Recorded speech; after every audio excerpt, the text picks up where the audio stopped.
राधे राधे दोस्तों, आज है आरव का बर्थडे। तो सुबह हमने बनाए थे ब्रेड सैंडविच। इसको मैंने ना सारी वेजिटेबल्स काट करके मेयोनीज में मतलब सबको मिक्स करके और टोस्टर में इसको मैंने सेंक लिया था। इस तरह से मैंने सुबह सुबह सबके लिए नाश्ते में बनाए थे ब्रेड सैंडविच। और उसके बाद दोपहर में मैंने की थी आरव के बर्थडे की डेकोरेशन कमरे में। मैंने तो नहीं की थी, इनके चाचू ने की थी। कुछ इस तरह से कमरे को उन्होंने सजा दिया था बलून से और ये सब कुछ लेके आए थे। तो यहाँ पे ना पनकी में सभी के घरों में इतनी ज़्यादा सीलन है कि हम आपको बता नहीं सकते हैं। जब भी आप चाहे जितना महंगा पेंट करवा लें और उसके बाद अगर आप 2 से 3 महीने के बाद वो बिल्कुल ख़राब हो जाता है। तो डेकोरेशन हो चुकी थी, उसके बाद शाम को केक कटिंग की तैयारी हो गई थी। तो यहाँ पे आरव की केक कटिंग होने जा रही थी। यहाँ पे सभी ने आरव को मतलब टीका किया हुआ था। इनके बाबा हैं और यहाँ पे बताइए हैंकी नहीं मिल रही थी, तो इनके नाना का जो अंगोछा था मतलब उसको सर पर डाल दिया था कि ऐसे नहीं तिलक करते हैं। और ये हैं आरव के नाना और इन्होंने आरव को तिलक किया हुआ है और मतलब पैसे वैसे दिए हैं जो भी है। खूब सारे बच्चों को बुलाया था, सारे आरव के दोस्त थे और नाना नानी आ गए थे, मौसी जी मौसा जी आ गए थे और घर में सभी लोग थे, चाचा चाचू वगैरह, मतलब फुल फैमिली यहाँ की थी हमारी।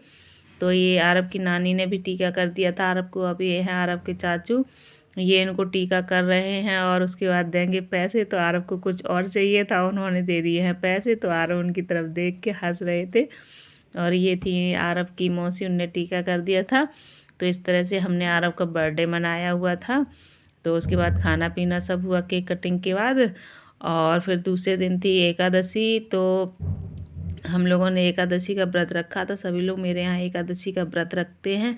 और मैं एक बात बताना भूल गई, आरव का बर्थडे ना विजयदशमी के दिन होता है। जिस दिन रावण मरता है उसी दिन शाम को आरव हुए थे।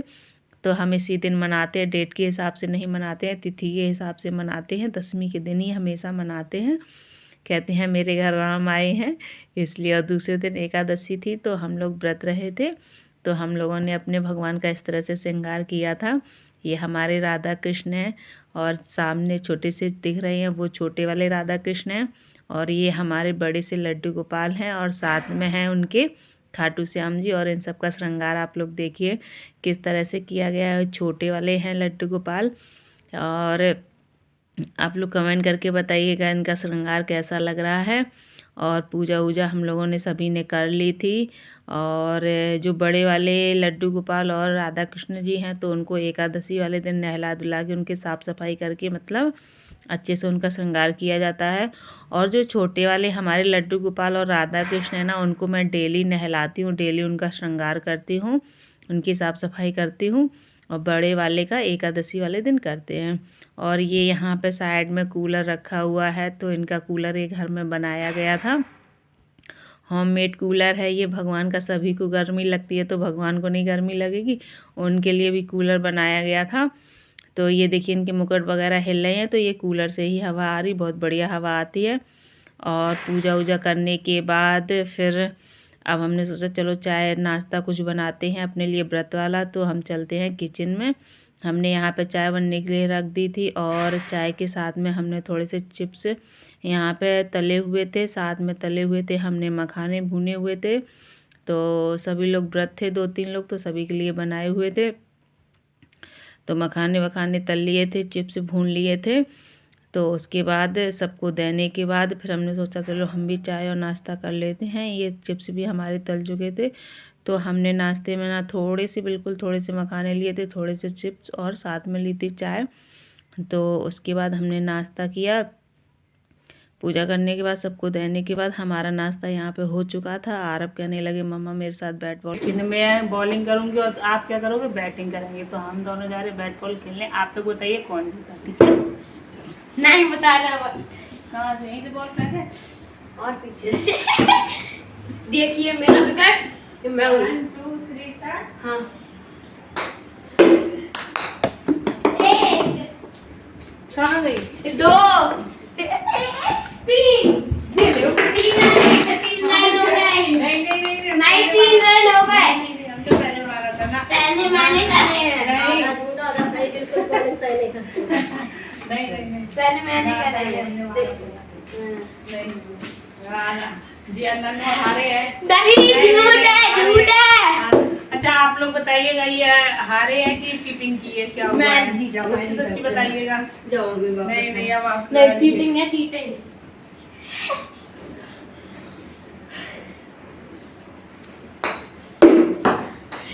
अरे नहीं अब हो गया चलो हटो। क्या ये मैं तो नहीं बन रहा चीटिंग करेंगे ना। नहीं नहीं चीटिंग नहीं, अब मेरी बात लेते हैं बताओ।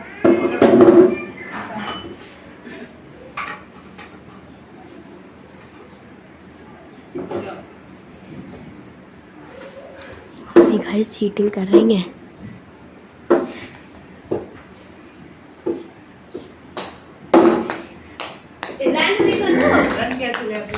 भागो इधर उधर इधर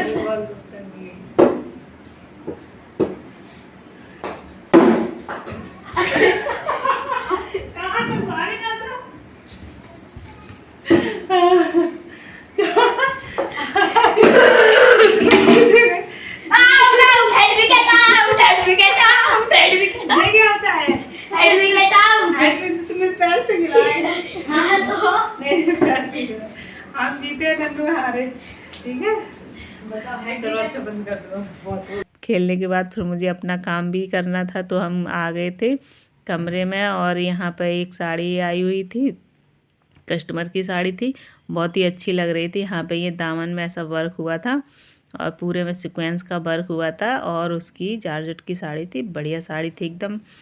तो इसमें हमें फॉल लगानी थी, ब्लाउज बनाना था, तो मैंने सोचा चलो सबसे पहले इसमें हम फॉल लगा लेते हैं। फॉल को हमने धुल लिया था और ये सूख गई थी, अब इसमें प्रेस कर लेंगे।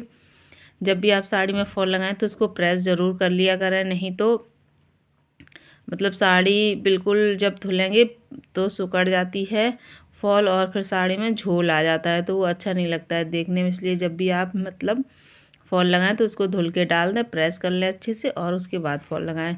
और दोनों तरफ मैंने इस तरह से मोड़ दिया, तो ये मुझे फॉल लगाने में आसानी रहती है, जल्दी से फॉल हमारी लग जाती है। अब यहाँ पे हमें नलकी भी सिलेक्ट करनी है, तो मैंने नलकी वाला बॉक्स उठा लिया है। एक मैंने इस तरह से डलिया में ना अंदर थोड़े से वो क्या कहते हैं गत्ते नहीं होते दफ्ती, उसको मैंने इस तरह से फोल्ड करके इसमें लगा दिया है। उसी के बीच में नलकियाँ फंसा दी हैं, मैचिंग की नलकी हमें मिल गई है। इससे ना ये होता है कि नलकियाँ हमारी सेप रहती हैं, और इस तरह से अगर हम ऐसे ही डलिया में डाल देते तो एक दूसरे में इधर उधर होके ना धागे एक दूसरे नलके में लग जाते, तो वो बहुत ज़्यादा उलझ जाते हैं। तो मैं इसी तरह से अपनी सारी नलकी सेट करके रखती हूँ, तो बार बार मुझे निकालने में परेशानी नहीं होती है।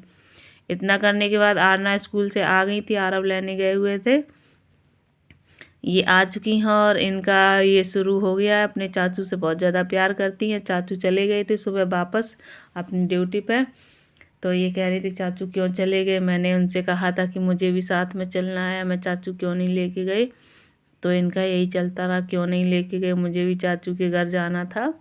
तो मैं इनको समझा रही थी कि अभी दिवाली में फिर आएंगे, तब आप फिर से चले जाना। और इनसे बात करते करते इनकी मैं ड्रेस उतार रही थी, तो ये मना कर रही थी कि नहीं मुझे चाचू के साथ उनके घर जाना है। तो मैंने कहा आप चाचू आएंगे दिवाली में तब आप चले जाना उनके साथ। बड़ी मुश्किल से ड्रेस इन्होंने उतराई, और उसके बाद इनके हाथ मुंह धुल के हम इनको खाना आना खिलाएंगे, फिर अपना काम करेंगे। हम लोग बातें करते जा रहे थे, वो अपने स्कूल की भी बातें बता रही थी, और इसी तरह से हम इनको गोदी में बिठा के थोड़ा बहुत प्यार किए, और उसके बाद इनको चलिए हाथ मुंह धुल देते हैं, इनको खाना वाना खिला देते हैं, फिर देखते हैं हमें क्या काम करना है। अभी फॉल मेरी लगने के लिए रखी है, तो हम साड़ी में फॉल भी लगाएंगे, इनको खिला पिला के सुला देंगे, उसके बाद हम साड़ी में फॉल लगाएंगे। तो बच्चे स्कूल से आ जाते हैं, उनको थोड़ा टाइम देना पड़ता है, उसके बाद अपना काम स्टार्ट करते हैं। तो आरव आरना को मैंने सुला दिया था, और यहाँ पर मैं साड़ी में फॉल लगाने के लिए बैठ गई थी। हमने कहा दोपहर हो गई है, बच्चे सो रहे हैं, मेरे पास कुछ काम नहीं था, तब तक मैं अपना ये काम निपटा ले रही हूँ। मैं दोपहर में अपना ये सारा काम कर लेती हूँ, साड़ी में फॉल वगैरह लगा लेती हूँ, ब्लाउज सूट बनाना होता है, जो सिलना होता है उसको मैं अपना सिल लेती हूँ, क्योंकि शाम को सुबह शाम काम होता है, तो फिर मैं नहीं कर पाती हूँ। और नीचे की साइड मैंने हाथ से फॉल लगा लिया था। अब ये ऊपर की तरफ जो फॉल लगानी होती है ना, तो सबसे पहले मैं इसमें ना लंगड़ भरती हूँ। तो लंगड़ भरने से ये हो जाता है कि फॉल फटाफट से लग जाती है, और फॉल में झोल नहीं आता है। आप लोग जब भी फॉल लगाया करें साड़ी में तो इस तरह से बड़े बड़े इसमें लंगड़ भर लिया करें, वो भी बिल्कुल फॉल के पास में ऊपर की तरफ भर लिया करें, ताकि फॉल में जब हम छोटे छोटे टाँके लगाते हैं तो फॉल में बिल्कुल भी झोल नहीं आता। और इस अगर बिना लंगड़ के हम फॉल लगाएंगे ना तो उसमें झोल आ जाता है, बार बार हमें फॉल को खोलना पड़ता है, तो मेरा टाइम तो बर्बाद होता ही है और हमें दिक्कत भी होती है। ये देखिए फटाफट से हमने फॉल लगा ली लंगड़ भर के। उसके बाद हम गए हैं किचन में बच्चों के लिए बनाने के लिए खाना। तो बच्चों को खाना बना के दिया और फिर हमें जाना था अस्तर वगैरह लेने। इतनी सारी सिलाई पड़ी हुई थी। सबसे पहले पिंक ब्लाउज़ था मेरे पास, ये मेहरून ब्लाउज़ था और एक ये भी मेहरून ब्लाउज़ था, इसमें एम्ब्रॉयडरी बनी हुई थी, तो इसको सिलने में ज़्यादा दिक्कत नहीं होगी कि डिज़ाइन वगैरह इसमें कुछ बनानी नहीं है। और ये प्लेन मेहरून ब्लाउज़ है और इसके बाद ये साड़ी है, इसमें फॉल पिको भी करनी है। और उसके बाद एक ये साड़ी, इसमें फॉल पिको करना है, ब्लाउज बनाना है। ये नाप के ब्लाउज हैं, इन्हीं की मतलब फिटिंग हमें देनी है। और ये 2 ब्लाउज हैं, ये काफ़ी टाइट हो गए, कस्टमर के ही हैं, इनको ढीला भी करना है। और उसके बाद ये एक प्लेन ब्लाउज है, इसको भी बनाना है डिज़ाइन डाल के, बैक में डिज़ाइन डालनी है, आस्तीन में डिज़ाइन डालनी है। तो अब चलते हैं हम मतलब अस्तर और फॉल लेने के लिए। और इस मतलब ब्लॉग को मैं यहीं पे एंड करती हूँ। अगर पसंद आए तो लाइक शेयर एंड सब्सक्राइब ज़रूर करिए। Thank you, bye bye.